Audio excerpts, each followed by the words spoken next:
What's up, Indies? How's it going, everybody? Just give me one moment as people start funneling in. I'm going to check out some questions in the group real quick. Let me pull this over here. Let me know if you can hear me. Anyone who's in here, say what up. Don't make me feel all alone. Let's see here. All right. Pulling up this Indies group. And we'll get right into some questions. Thank you so much, everybody, for giving me some leeway. I missed the live Q&A last week, and I'm so sorry about that, but I'm making up for it this week, so I'm going to answer as many questions as I can. If you have any questions, leave them in the comments below. Say what up. What's up, guys? What's up, Lewis? What's up, Protege? Good to see you guys. How's everybody's week going? How was everyone's month? I know it was a busy month for a lot of us Indies, crazy busy for me. I hope everyone got some good assets out, got some good testing done, and made some progress. So I'm just going to scroll through some questions here in the group. If you guys have any questions, leave them below. I'd be happy to answer anything that you're experiencing. So Rex asked, and just I answered this in his post, but I wanted to clear this up. When you're creating custom audiences, he asked, what is a good number to retarget after targeting cold audiences after a video view campaign? 2,000, 3,000, 4,000, where do you want to be? So if you just have an audience of 25% that is at 2,000, that's probably going to underperform. 25% it used to be strong sentiment for us. It worked really well for Nino, but as we've tested out across multiple genres, it's not a tried and true strategy. 75% is really good. 95% is great. 50% has still gotten us some cheap leads. So if it's 25%, it should probably be a little bit larger.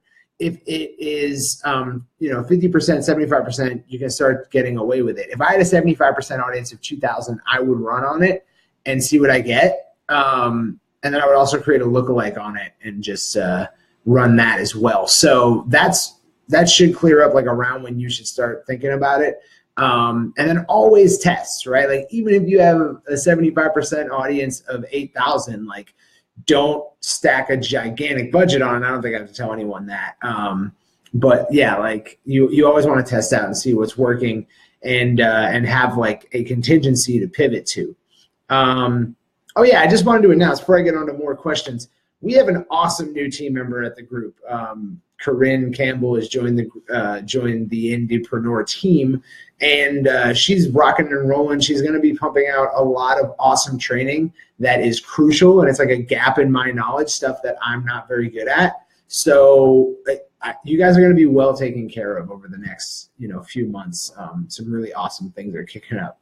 So I'm going to move on to some more questions. If anyone has any questions, please leave them below. If you're experiencing any trouble with implementing the training or getting things done in Ads Manager or anything like that, I'd be happy to answer. Lisa Ferry asked, Song Trader question, what does it mean when a listener has selected your song as a favorite? Should I get excited, or is it like SoundCloud when lots of people like your song? I think so the people who are looking at your Song Trader data are there's tons of different people, right? Anyone on the site, and they recommend to different people in their team, and then they recommend to different music supervisors. So it's not always music soups or members of the curation team, but there's a good likelihood that it is. And if it is one of them that favorited it, then yeah, you should get excited. Song Trader is rad, and it's mostly people who are involved in the curation process. So I'm hoping that that's what it was, Lisa. So let's see here. Let's get some more questions.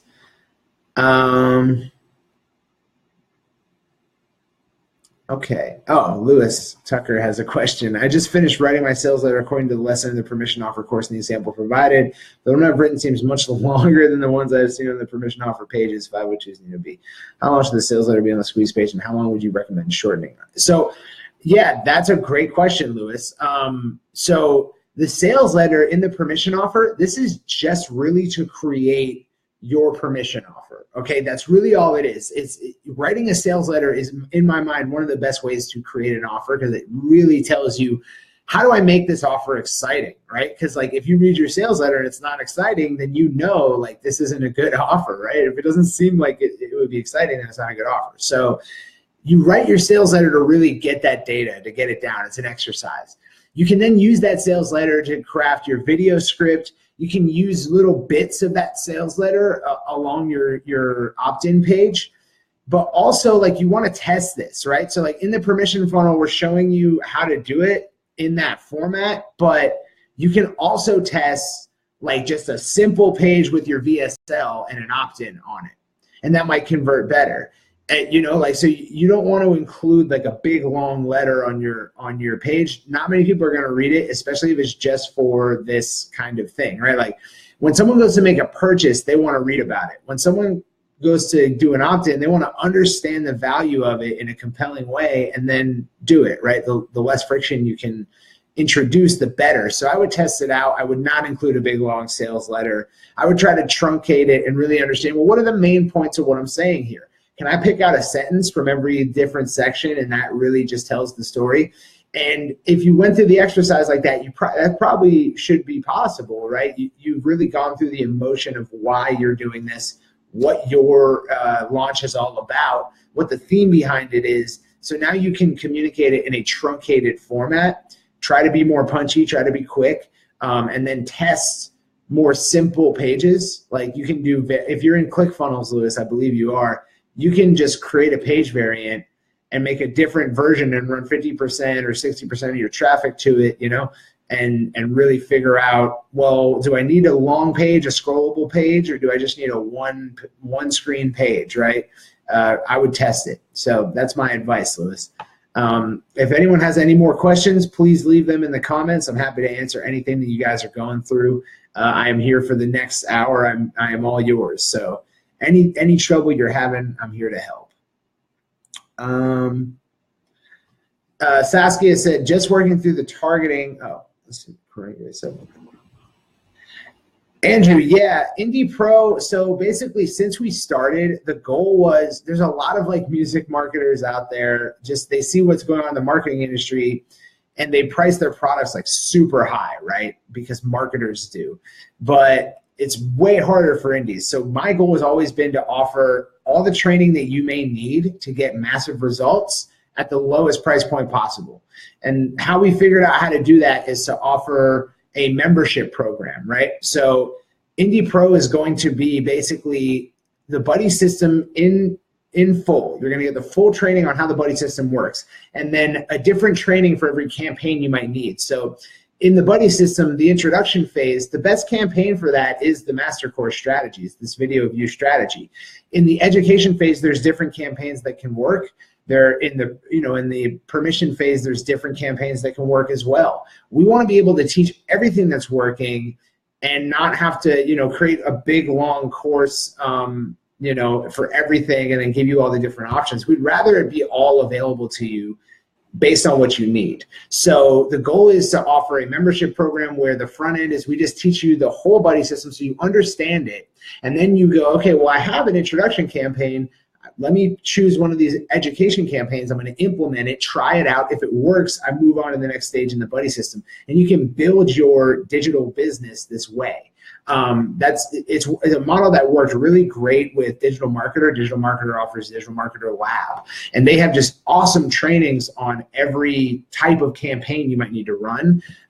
We want to do it like that, but really, really phrased in the architecture of the buddy system, and then offer it for like $35 a month, $40 a month, something like that. And then, if you need this specific training, you can get in, get out. It's not a big issue versus like making a bunch of master courses. And it's really time intensive to do that.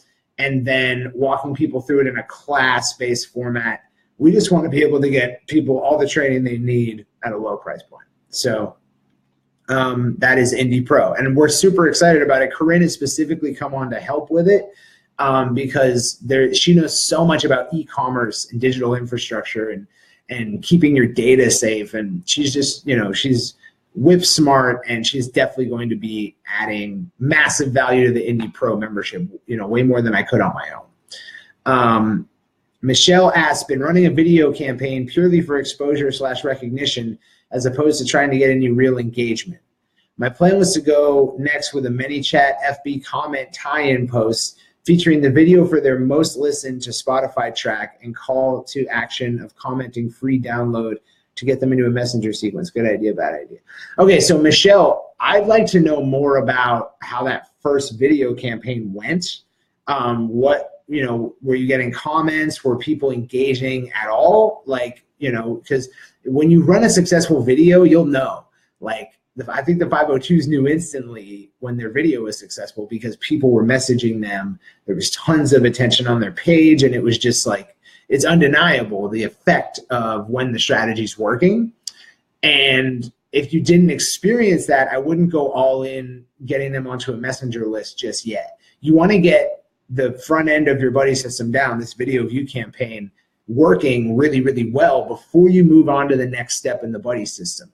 And this way, you're building automated campaigns that do the job of converting someone from stranger to fan automatically, right? So your video view campaign, when that's working, you don't have to touch it. You've got a scalable audience. You can always turn that campaign back on and it'll perform like you want it to. So that is an asset. And then when you move on to the education phase, you're going to find a campaign that is converting that attention to the next stage cleanly and well. And then you move on. So you want to assure that any asset you're building is sound before you move on to the next asset. In your funnel, in your buddy system, that's how you kind of want to do it. 10,000 views, 17.5%. We're 95% views. Great. How long was the video? That's a good question. Did you get more likes out of the campaign? Did more people like your page than you might have anticipated? And any metrics you can give me, 17.5%, 95% is great. Unless the video is really short, then that's not really, you know, it's kind of fuzzy data. So please let me know that in the comments. Saskia asks, just working through the targeting worksheet, what if the artists my friends recommend are exactly the same as my chosen influences? Do I write them down twice or leave them out? Thanks. Saskia, number one, you want to make sure that these friends aren't so close that they know that that's what you're into and they're into that too, right? You want to ask random strangers because they're not going to have any bias. They don't listen to the same music as you. They don't know what you're into. So I'm going to tag Saskia in the comments just in case she's not here. So yeah, Saskia, what are we, 13 minutes in? 13:07. I'm going to do 12:50. But Saskia knows, and I shouted her out. Cool. Move on to the next. 4 minutes. Views are strong, but engagement, likes, comments are very small. Michelle, did you prime your posts? Because if you got 95% views all the way through, like what's going on there? If they should be commenting. That's crazy. 17.5%, 95% views is nuts. That means that what you got 1,750 95% video views. Either like something happens in the video where a broad majority of people skip to the end, or I don't know. I want to know what's that 75%. How much of an audience you got there? Because yeah, that's pretty surprising. If you didn't prime your posts, it would make sense that you didn't get the engagement that you wanted.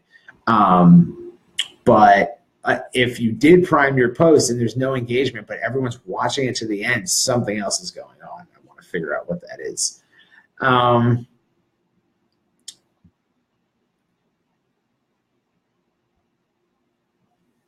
So Carol asks, is there any reason, I'm sorry, Max, is there any reason not to use a short video? Yeah, because, well, yeah, there's definitely a reason. The reason is that right now, I imagine a lot of you guys are in your testing phase, right? So with Nino, we have dialed in audiences. We know which audiences work great with Nino.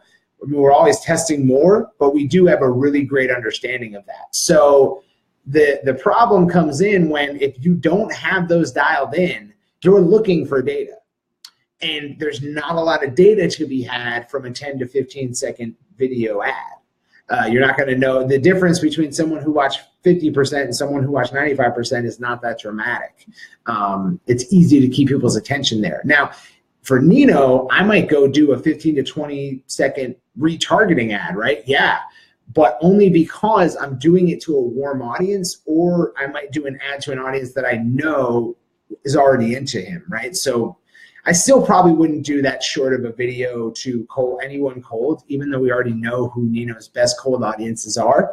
But I might do it as a retargeting play. I'm not convinced that short form content is the way to go. Like, does it get watched more? Yeah, definitely, because it's shorter. But it doesn't give you a whole lot of granular data, and it definitely doesn't indicate that the person who did watch it is going to be a fan of you and is going to recognize you and remember you. They'd have to see it multiple times in order to get that kind of memory recall with your brand. So that's something to consider. Yeah, Michelle, yeah, that's definitely a clean test, right? If you switch it from a not well-primed post to that existing post, boom, yeah, you should see. So I would start to count how many new comments are you getting per 95% video view. And if it's greater than the other video, now you know, okay, it's the priming. Trust me, I did not think that I would be including like this strategy in everything we teach, but the effect that priming a post has is so much greater, like that it's kind of hard to ignore. I would definitely try to get that data. Indie Pro is going to be launching hopefully by the end of this month. So I have the buddy system training fully in place. I am going to be putting the permission offer training is being redone as an album launch training, because that's really what it is. It's not the only permission offer. It's just a really great one if you're launching an album. It's like the optimal if you have an album to launch. So we're going to be kind of redesigning that, and then that's going in Indie Pro.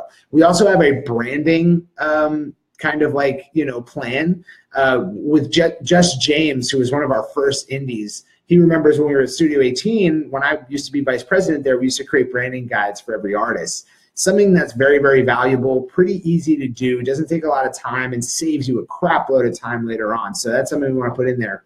Corinne is working on a training for setting up your digital infrastructure before you actually start campaigning. That way you know a lot of great data about who's responding, who your users are, and you have tons of options for retargeting people based on sentiment. So she's going to get you all set up with that in the Indie Pro member area. And then we are going to be doing fan page optimization. We're going to be doing some updated strategies with email. So there's different trainings that fit into the different buddy system sections. Those are coming out. We just have like 3 trainings really to polish off before we can get it out there. And it's going to be probably between $35 and $40 a month. I'm not settled yet. I just want to make sure that as we grow, we can at least operate at cost with it, and we won't fall into the red. But it's probably where it's going to be, $35 to $40 a month.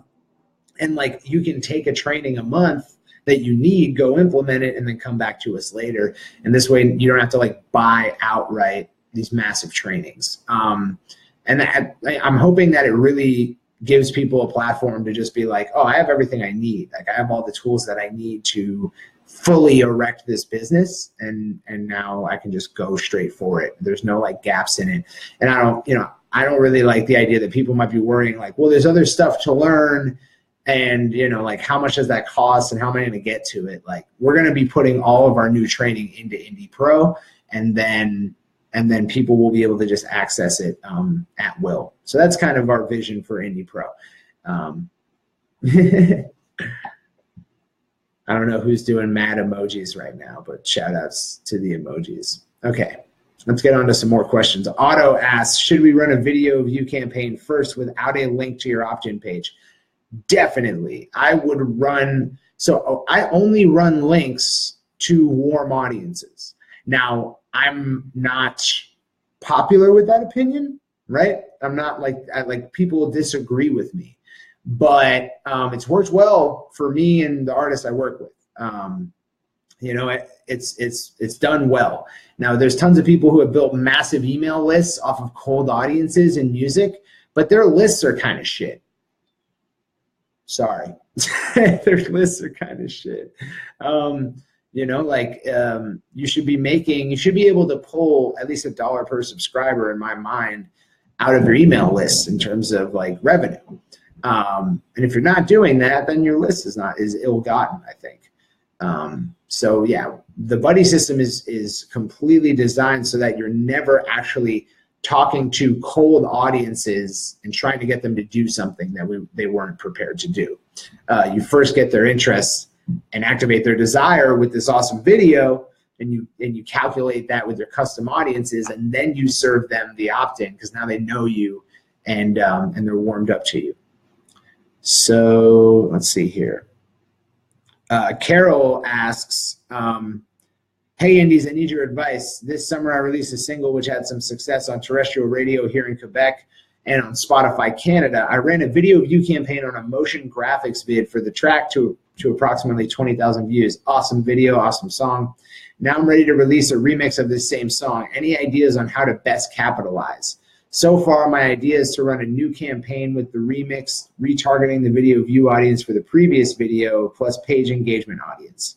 I would set up a ManyChat comment growth sequence where they could get the remix for free. Makes sense? I don't have a full permission file in place yet. Any other ideas? Thanks in advance.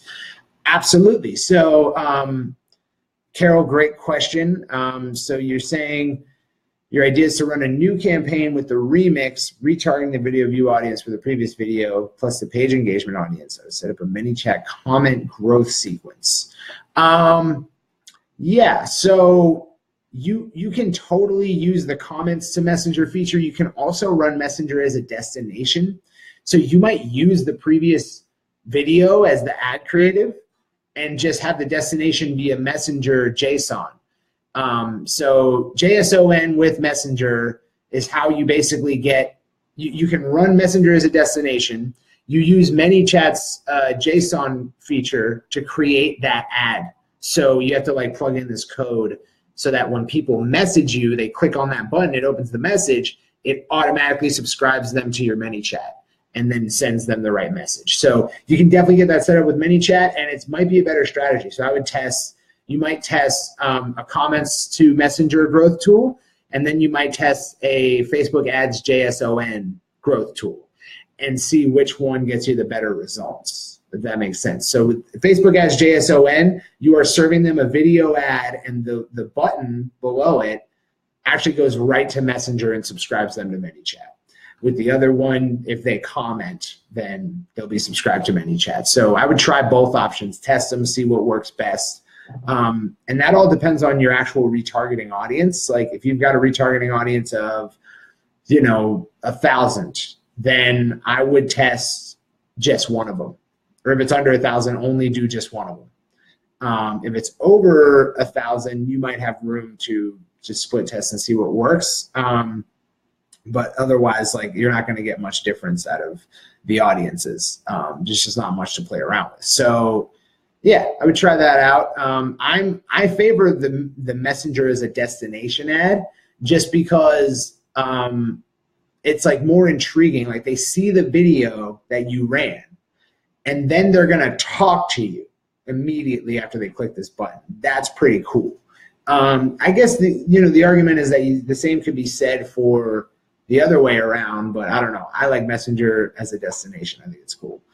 Oh yeah, and then congrats to Jason Springs. More songs placed on SongTrader. Rock and roll. Tons of people got picked up for a SongTrader blanket. So good job, everybody. And then I'm going to look for some more questions. If anyone has any questions, you can leave them below, and I will happily answer them for you because I am your slave for the next 35 minutes. And I will reveal anything within my brain that could help you out. Let's see here. Q&A. I know Mario did a post recently for the Indies Live Q&A. Let me find that. What's up, Chris? How's it going, man? I got your email. I will be answering that today. Let's see here.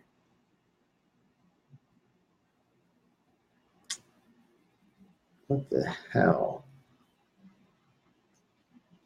If I can just find this post, I will be answering the questions from it. If anyone has any questions, you can feel free to leave them below. I'd be happy to answer them for you.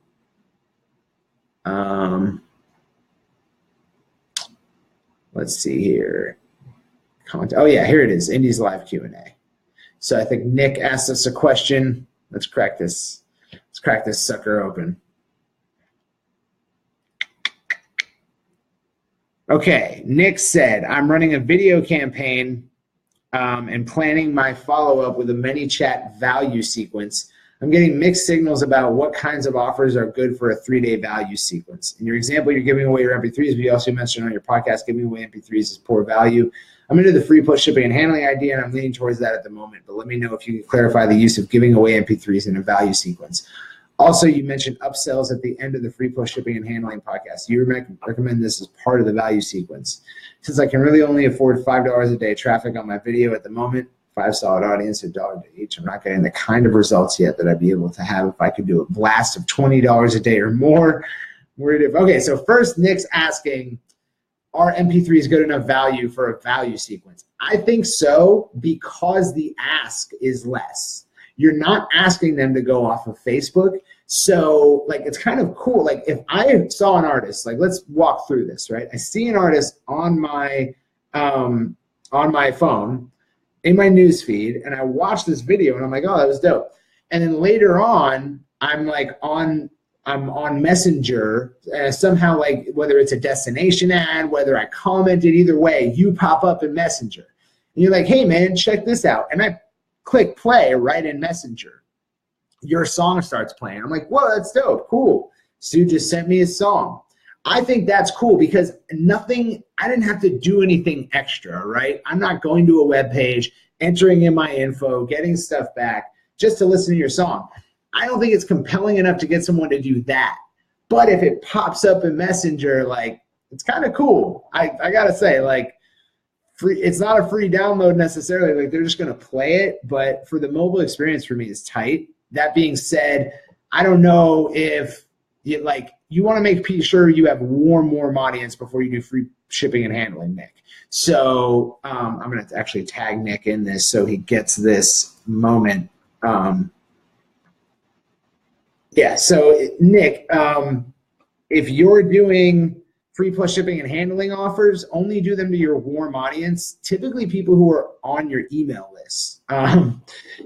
Or people who went through a value sequence and they had some kind of response action, like they clicked a few buttons or they clicked every button in the sequence, then okay, these people are into it.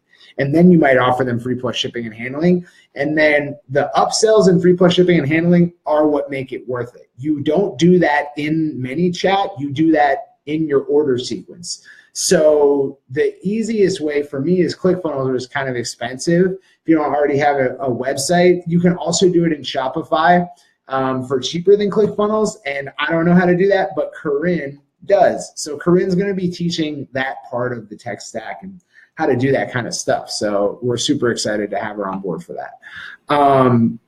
And then Nick said, since I can only really afford $5 a day traffic on my video at the moment, I'm not getting the kind of results yet that I'd be able to have if I could do a blast of $20 a day or more. I'm worried if I wait too long to follow up with the warm leads from my video traffic that I'll have wasted my time. Can I follow up with the segment I've hit thus far and then say in 2 weeks, can I follow up with the next 2 weeks worth of warm leads, and how would I set that up on Facebook ads? What do you recommend I do? So yeah, Nick, if you can only afford, $5 a day traffic, right? I would just cut down to your best performing one ad set on those videos and run that. And then when you go to launch a new bit of content, always include your 50%. So this way, at least you're warming people up more and people are seeing your content again and again and again.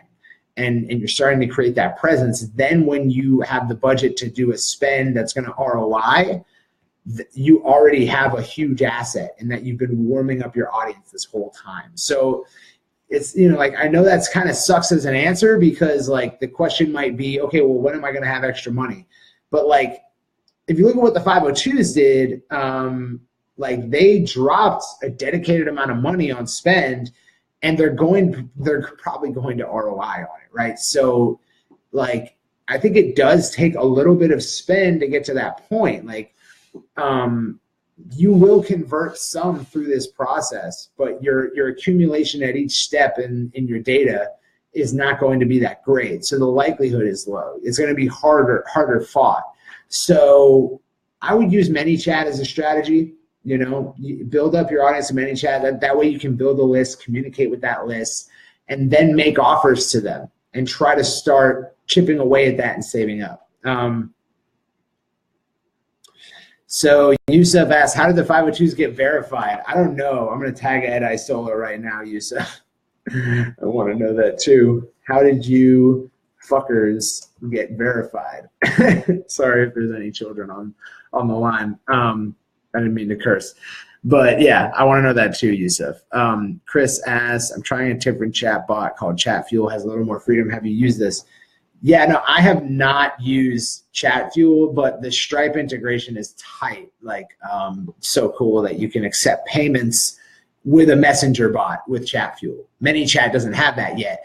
That being said, anything that is possible with Facebook's API, one of these chat bots figures it out, and then the rest of the chat bots implement it within like a week. We've seen it for multiple different types of functionality. So I anticipate that all these chat bots are going to be doing payments soon. Facebook is also working on making that more possible for them. So if it's a workaround that ChatFuel's doing, like they're using Stripe API integrated with Facebook and they're just passing data, Facebook's going to have native integration in their API for payments really soon. So shit's getting crazy. And then Chris asks, I'm trying to spend 1K and turn it into 15K in 1 month. What's the expert tips? I don't know. I don't know how to turn 1K into 15K in 1 month. Well, I do. I kind of do. I guess if you had a lot of warm audience, that would be very easy. If you're starting from scratch, that's impossible. No, it's impossible. Maybe you could turn like Nino starting from scratch, or like the 502 starting from scratch, like 15K is possible within a 6-month time frame or a 5-month time frame. But you got to look at costs, right? So like it's easy to get to a 6-figure business, relatively easy. Like it can be done in 3 months if you've got a good product and you've got good marketing. But how much of that is going to be profit per month is indeterminate. Like it takes like, I don't know how to answer this question, Chris. I don't know your situation, but yeah, like if you've got a product that people want and you can market it effectively, then what I would do is, I don't know, is this for music or is this for general business? I don't know the parameters, but let me look for some more questions from the group real quick while you get that to me. Okay, if anyone else has any questions, please leave them below. I would be happy to answer all of them. We've got your back. I'm here for you. We've got 25 minutes left. That 25 minutes could be spent answering your question in depth.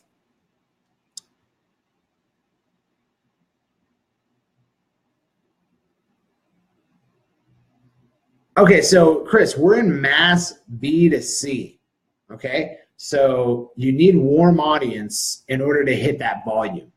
So in order to hit 15K in 1 month, it takes hitting 10K in 1 month. And then before that, you have to be able to hit 8K in 1 month. And before that, you have to be able to make a little bit of profit. And then before that, you have to be able to break even. So this is an iterative process. It takes setting up campaigns that work and tweaking them and paying attention to it. Like Nino can do a 15K launch month, but not cold, right? Like that didn't happen cold. Getting to the 6-figure level And let's not talk about cost. Just getting six-figure revenue level is difficult. It takes months and months of work to do it, unless you already have a lot of money, which 1K is not a huge ad spend for a month. Like Nino's about to be spending like 3K in the next, I think starting November, it's going to be like 3K a month. So 1K is not a lot to get to 15K. Now 1K can get you 2K, and 2K can get you 4K. 4K, you know what I mean? Like, but it's an iterative process. You can't just jump to 15K in 1 month, especially cold. Like, especially going cold, no audience. 1K is not enough spend to start cold like that. To get to 2K, great. Yeah, take your 1K, do 3 videos, and then launch your album using a permission offer. I think if you've taken the master course training, you've taken the permission offer training, do that. That's what the 502s are doing with not much more than a 1K ad spend throughout that month. And I'm fully confident that they're going to ROI on it, or at least break even. But yeah, I think they're going to ROI on it. The customer sentiment is insane for them. They got t-shirts printed and they showed them on a live stream and didn't have a sales page. And like tons of people emailed them saying like, I want to buy more than one shirt. So the methodology works if the product is good. It really works. So I would do what we've recommended to get to break even and then 2x ROI. And then from there, just if it works, run it. If it doesn't work, tweak it and then run it. Just, do the strategies. Sounding like band that has 1.5 million to 2 million audience on their own. Do you ditch them and try to find it? No, Matt, no. Run with that one band. So Sound Alike Band with 1.5 to 2 million is a great test because it's just one interest, and it's right there in the sweet spot. So yeah, run that, run it, and then if you ever have an artist that is more than the sweet spot, don't ditch them. Limit down with other interests. So if you have like I feel like I'm repeating myself, so apologies to anyone who's heard this before. But if you have like Eminem, right? Tons of people like Eminem. There is like guys like me, who is not your typical like rap dude, right? And there's teenage girls who like Eminem. There is older moms who like Eminem. So you also have to think about if it's too large, because Eminem's like I think 9 million. Someone targeting Eminem would have to think about, well, which of Eminem's fans do I want? The ones who like Eminem and alternative hip hop, or the ones who like Eminem and MTV because they're younger, right? So that's what I would start looking at. You want to segment them out. So you can use the narrow further button so that they have to like, your big artist and this other thing. And that's how you segment out only your audience. And then if anyone has any other questions, or Matt, if you have any other questions, anyone else who has questions, please leave them below and I will gladly answer them. And I'm just going to search through the group real quick to see if anyone didn't get their questions answered. Because that's what we do here at Indies Live Q&A. We take the questions and then we answer them. Did you see that changeover? Callum asks, Callum Earnshaw, dude, welcome back, dude. Let me tag Callum with this timestamp so that he knows that we shouted him out. Callum's been with us since way before. He's been with us for months now. He's been out of commish. Moved to university about 2 weeks ago and have only just got internet. I'm living with musicians, and one of them has a brother who got signed to an indie label before he'd even released anything properly, and so far it's been pretty good for him. He's been added to some pretty damn big Spotify playlists, so I'd like to start a discussion on how to do this the indie way. The pic attached was a comment that Circle left a while back on a thread, and while this all seems good, I've heard that private distributors won't give you the time of day until you built yourself up quite a bit on your own. So does anyone have any tried and tested methods for good Spotify placement without breaking the bank? It's good to be back. Good to have you back, Callum. Awesome. Callum, first of all, you don't need that much momentum to get the attention of the Orchard or Believe in Europe. So there are ways to approach them. I'm not entirely clear on an indies pathway to that right now, But let me just see if I Google. So like they're invite only, but like I think you can reach out to them, dude. Let's see here. The Orchard distribution. So yeah, if you're looking to research this, it starts with the Orchard. If you're in the U.S., Believe if you're in Europe, or if you just like happen to want to see the differences between the two and choose one or the other. It doesn't matter what country you're in. So I'm going to click on music distribution for the Orchard, and we're going to see what we get.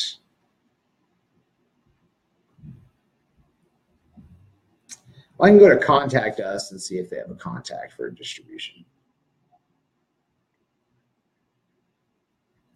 Yeah, you can totally send them an inquiry. So I would do that. I would prepare your music, tell them what you got. You just want to have a quick list of your numbers. You want to have a good following on Spotify already. So like 250 followers at least. I think 1,000 followers to 2,000 followers is pretty good for these kinds of companies. You can ask them. Showing them your Facebook numbers, like that's great. And then maybe let them know that like, yes, I do market my music. I spend this much on ads. You know, just very quick though. Don't like tell them the whole gambit. Just be like, I would like to be represented by this company. I have achieved these numbers on Spotify. I have this release coming up, and am looking for distribution through your firm. And then yeah, just something very light, and then give them like a link to the music, or maybe like a little link to a SoundCloud, private. And see what you get back. I think a good Facebook number before, I don't think it's Facebook, I think it's Spotify. Like they want to see that you've done a little bit of work. Like right now, Dukes, he's got 160,000 streams on one of his songs. So he's a candidate for the Orchard. Jordan Merrick in this group, I think he's got a lot of Spotify plays now. He's a good candidate for the Orchard. And when you engage them, you can be like, okay, I want to target these playlists. Now, the methodology I put in Callum's post, Callum reposted my methodology that I had in the comments. That methodology works once you're in this spot, right? So you got to find those playlists based on your similar artists. All you have to do is go to, it's not like right there in their artist page. You have to go to like About, and then you can see like playlists they were discovered on. You take note of any Spotify-owned playlists that they were discovered on. That's who you're asking Orchard to pitch you for. So once you get into a conversation with Orchard or with Believe, you just want to ask them, hey, I'd like to land these playlists. Can you guys try to do that and get in that combo? And then any playlist that your similar artists were discovered on that aren't owned by Spotify, they're probably owned by private people. All you have to do is take their Spotify username and get in their ass in Google, right? Go find them. They, it's not that hard. You can just use a little research muscle to find the right people. 725K total streams, 10K monthly list. Dude, Matt, you can get on one of these private distributors. Totally. You got the numbers. I'm trying to get Jason Springs on Spotify's, some Spotify playlists right now using my buddy, but he's so busy because he's such a big industry dude that it's kind of hard. I'm starting to think that if he doesn't help me out soon, I'm just going to hit up Believe myself, because these, when you have the numbers like Matt's got here, that's enough that they'll cover you. They want to do business with you, I'm pretty sure. And Matt, if you throw marketing on that fire, who knows what can happen. So yeah, I would start the conversation now. Reach out to them. Don't be afraid. There's no strategy here. That I think anyone who's gotten on the Orchard, they either knew somebody or they reached out directly. The Orchard, Believe, those are your outlets. I'm going to, next time I get a chance to chat with this dude, because it's hard to get him on the phone, but once I do, I'm going to ask him specifically, how does an indie, without your help, get on Believe in the Orchard. And if you can tell me that, then we're golden, and I will totally report that back to you. But yeah, it's not like crazy hard. Like they're not crazy inaccessible like labels or anything. So yeah. Anyone else who has any questions? Let's see, we got some new peeps in here. Say what up. Let me know you're around. And I will be happy to answer any questions that you may have. We got about 15 minutes left here, and I want to provide the most help that I possibly can. So let's see here.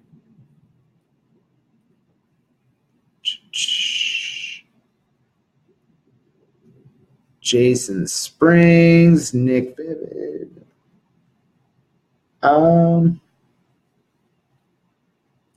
Isaac Elliott Anderson asks, hey guys, after some advice about ManyChat, in particular the comments growth tool, has anyone used this before? Do you have to expressly say in your headline comment to get a message? I've now got a video asset with hundreds of comments, but the headline doesn't say anything about commenting to get a message. So Isaac, just modify the headline. Just go to that post and click edit posts and just change out the headline. You do have to mention it. Ed Isola, what's up, dude? Guy, I just talked to Jake and gave him the plugins for ClickFunnels he needs to offer multiple order quantities for your t-shirts. So that's going to be tight. The 502s, I mean, Ed, tell them how you're doing. You guys are 5 days away here? This shit's about to go crazy. I can't wait. Hell yeah. But yeah, I would love to know. I think, yeah, getting verified on Facebook is pretty straightforward. He's having trouble. Jake's having trouble in ClickFunnels. Yeah. I love ClickFunnels, but it's not as robust as like some other tools. When you start to add like, differences in order quantity and shit like that, it gets difficult.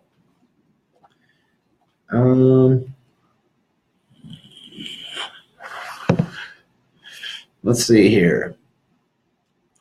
Ryan Tram asked, what kind of video would I share if my music is electronic? I can't exactly play it live like how a singer-songwriter would. Any ideas?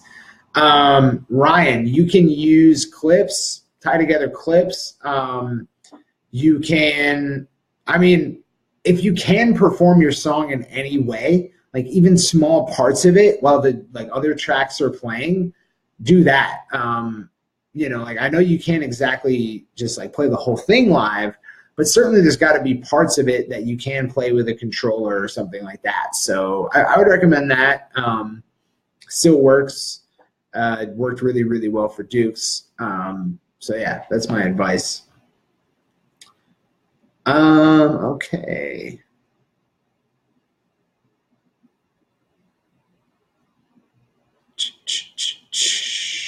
We got any more questions? Anyone else need anything answered?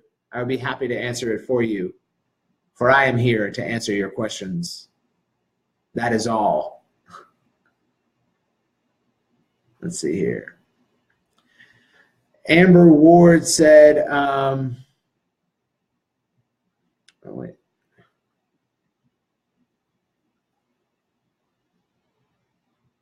Yeah, Peter, that's interesting.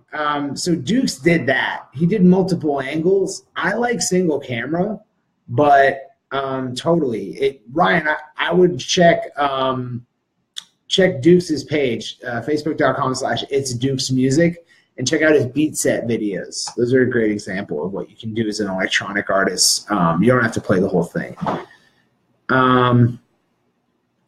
So Amber asks how lyric videos do. And Corinne, our new team member, said that they work really well for Prime. I've never tried them. They're not something that I've tried out. So I didn't know that. That's awesome that they work for Prime. And then Amber replied, awesome, thanks for sharing your story. Yeah, you really do need to catch people's eye with a lyric video. Like, it can't just be like a regular lyric video with just like words on a screen. But also it's kind of hard because like there's no personal touch. Like they're not introduced to the band at the time of the lyric video, and that's why I don't personally like them. But I like FaceTime with the artists at least, or like with some human being. But according to Corinne, they can work. So awesome. Then I'm going to check for some last minute questions before I get out of here. Anyone else have any other questions? I'd be happy to answer for you. To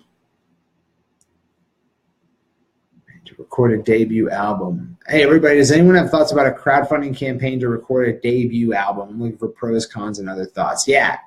I mean, pros are that it might get you the funding you need, maybe. Cons are if it doesn't, it looks bad. It's weird. You can't rescue those sales. And two, it's probably going to be mostly your friends and family to begin with. So it's not really going to help you build an audience. And that's what we do here. We build audiences. So will it help you maybe record your album? Possibly. It's not going to give you anything in the way of new fans. Most likely. It's probably going to be people you already know and your family helping you out. Corinne hit the nail on the head. If there's no crowd, there's no fund. Hey, cool. 25 opt-ins. So Ed, if one of those new opt-ins you got from it purchases something, that's break even on that campaign. And if two people, that's you 2x this mini free t-shirt contest, right? That's cool, man. I'm so excited for the 502s. I can't stand it. Ed's probably tired of being excited.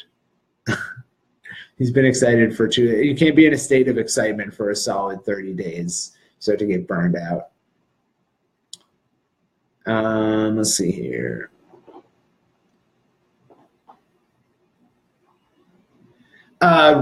Rex asks, quick question. I have a frequency of 1.1 for a cold audience. When should I stop posting the video so they won't get tired of seeing it? Don't want to feel spammy. Guys, 1.1 is not what you got to worry about. You got to worry about like 2, maybe. More like 3, 4, 5 is what you got to worry about. So if frequency is creeping up towards 2, don't worry about it. If it's over 2, take a look at how it's affected the campaign over time. But there's also something to be said for the idea that like people seeing your video multiple times isn't necessarily a bad thing. Okay, don't feel spammy. You're in people's news feed, right? It's not like you just sent them an email, the same email twice, right? They saw the same ad twice, so they saw the same content twice. It's not the same thing as like spamming people. You know, don't worry about frequency too hard. I hope I didn't hardline that at any point, but yeah, like you don't really have to worry about frequency like that. I said never. Good, Ed. I'm glad you can keep it up. Keep up that excitement, sir. Okay. Well, I think that's it. I believe I've answered all the questions. Crazy, right? Oh, wait. No, I didn't. Otto said, I've been really inactive. Haven't played a gig in a while because I've been flat up with family commitments. That being said, I've been recording songs and making videos. Do you think I can get away with not doing gigs for a while and still become successful at making money with music? Dude, yeah. I mean, yes. That is what that's everything we teach, is not having to gig. So yeah, like I don't think you have to gig to become a successful musician anymore. You can do so online.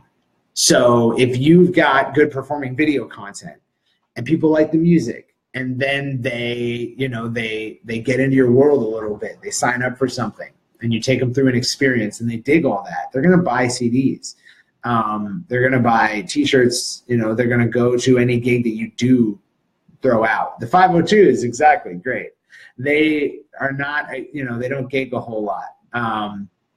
So yeah, you don't need to gig. Their first gigging, like their first tour run, might be in Europe, right? Like they did so well with these digital strategies, they might get to go to Europe and tour somewhere they don't know anyone in Europe. They don't have like an extended family that's like heavy in Europe that they can bring them out there. Like that's not how it's going to work. All these people they met online over the past 30 days are facilitating their Europe aspirations, right? Isn't that nuts? Isn't that crazy? So yeah, you don't need to necessarily gig a whole bunch to work with these strategies. But that is about it, guys. We've got 5 minutes left. I'm not going to cut off early. But unless anyone has any further questions, we're about done here. This is about, I'd say this was this. How do you guys feel about this Indies Live Q&A? Did we do a good job? Do you feel like your questions have been answered? That's the question that I want to ask you guys. Let me know. Let me know in the comments. Throw it down there. Did we clear up everyone's confusions? Gang, I'm feeling very lonely out here. No one's responding to me. There's 8 people watching, but no one wants to say anything or just give me a little love, right? I'm out on a ledge here, guys.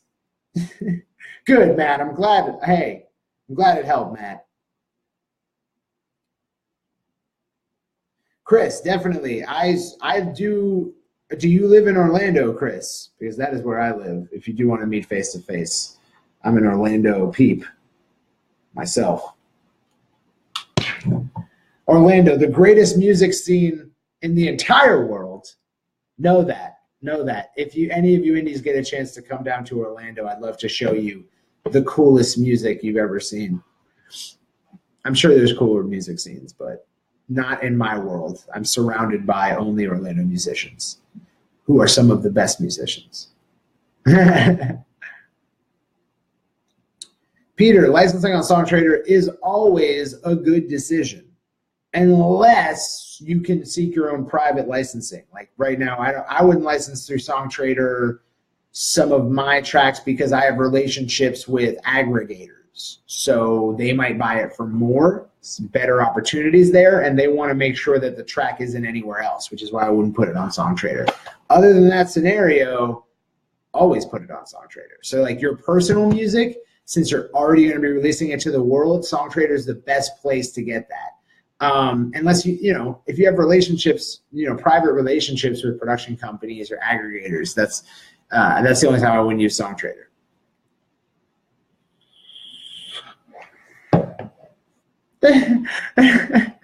Otto, that was great. Yeah, that's right, Ed Isola. No one is cooler than Eugene. Guys, if you do anything today, go listen to Eugene Snowden and the legendary JCs. Matt, you can, but like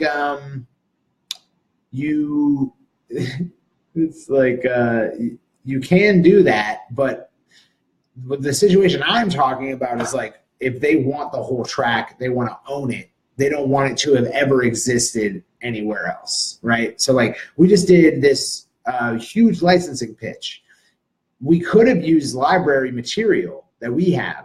I don't have something that would have fit what they had, but let's say I did. They were willing to pay, 5 figures cash up to buy this song. So if that song was previously on SongTrader and it's been out there, that kind of poisons the well. It's not completely theirs. So yeah, like I would worry about that kind of situation. Typically in these higher stakes licensing scenarios, they want the whole kit and caboodle. They'll give you back end, but they don't want anyone else to be able to use it. So if it's been out there previously, there's an opportunity for that to happen. So yeah, that's the only time I wouldn't put it on SongTrader. SongTrader is tight for all other scenarios. And then mostly if you get into relationships with aggregators or doing production company bids, that's going to be to spec anyways. You're not going to be using a whole lot of like pre-created material. The only thing I can think of is like, okay, so if you work with like MusicBed or Audio Network or Killer Tracks, right? And you've done a few pitches for them, the way that these aggregators work is you'll go to them and be like, hey, I want to create this set of songs. I can do this. They all sound like this. They fit a theme. We call those profiles. So we pitch profiles. And they're like, great, we want 4 of them. We want 5 of them, right? And then they give you a budget to go create it, knowing that they know they have the clients for it. So they're going to give you a budget to go create it, and then immediately when it's done, they're going to license it. They usually don't buy stuff that they don't have a customer for. And then you get back end, plus you get a secondary payment upon delivery. So you use a bit of the budget to create it, and then you get a bit more budget on the back end, and then you get back end royalties. So in that scenario, you might have created like 5 songs that all fit a theme, and then it's like, oh, I could put this on Song Trader, or I could sell this to Killer Tracks, right? And that in that scenario, it's probably smarter to sell it to Killer Tracks if you have the relationship, because you're just going to get more money out of it, and they have a direct customer for it right now. Whereas Song Trader is going to go out there and find the customer for it, so they don't have one already there. I hope that makes sense. I hope that clears it up. Licensing is a crazy game to get into. It's nuts. You do a whole lot of work, and it doesn't like seem like it's going to pay off, and then one day it pays off. So yeah, we're coming up on time here. I'm gonna get on out of here unless anyone has any last minute questions. But hell yeah, this has been good. Thank you so much, Indies, for stopping by. I hope that I have answered your questions successfully. And then we will be doing another one next week because I missed one last week. So if you missed this one, you can totally email your questions to circa@entrepreneur.io, and I'll save them for the next one, or I'll just answer you immediately. As you guys know, I try to be as helpful as I can. And then if you guys see Corinne Campbell out there, welcome her to the team. She is going to be so awesome in terms of what you guys need going forward. Now that you're building all this warm attention, setting up your stores, and having your digital infrastructure in place, she's going to crush that for you guys and help you out massively. So if you see her, say what up, welcome her to the team. Thank you guys so much, and I will see you Indies on Monday for another exciting week and a new month. Start thinking about what you want your goals to be, because we're going to set goals early next week, and I really want to kill some tasks with you guys. So hell yeah. I've been Circa for Entrepreneur. Peace out, Indies.